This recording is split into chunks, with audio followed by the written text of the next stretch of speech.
হিদিন গেছে মে দিবসের রেস্টুরেন্টের ছুটি।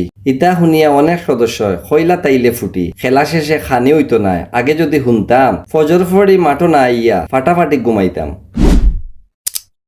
আমরা কইলাম যে যার মতো যাইতাকি যদি চাইন, সে একজনে কইলা আইয়া আল হারামাইন আইন। সত্যি যখন আমরা গেলাম লিফট চড়িয়া উপরে গিয়া দেখি হর হামেশা সব খানি এখানো মিলে রে। 10 তলার উপরে তাকি দেখলাম চাইয়া বাহিরে রাস্তা গাড়ি মানুষ দেখলাম ছোট অনেক লাগে রে। সুন্দর করে রাখছইন তারা চেয়ার টেবিল সাজাইয়া, ওয়ালে দি চাইয়া দেখি কতটা রাখছইন সাজাইয়া। ফাস্ট ফুডের সামনে গিয়া দেখি আমি চাইয়া লগে আছে জুসের দোকান, দেখি লিতাম আজ খাইয়া। আজকে পার্টির ডুনার হইল ইতালির ইকবালে, বদ্দায় গিয়া খইল উঠিয়া আখনি তাইলে দিলারে। সব ধরনের খাবার যখন দেখলাম আমি উঠিয়া যাইয়া দেখি আখনি তুড়া খাইয়া কইলাম বুঝিয়া। মুরগি দিয়া আজকের আখনি খাইয়া দেখলাম ভাই আফন না হইয়াও আমরা সবাই মায়ার সকল ভাই। বুড়ের ফুটবলের ইতিহাসে খাতাত লেখা নাই, না খাইয়া বাড়িত গেছইন লেখা ফাতাত নাই। আমরার মতো ইলান মজা খরতা যদি চাইন, বুড়ের ফুটবলের সদস্য এখন জলদি জলদি হই যাইন।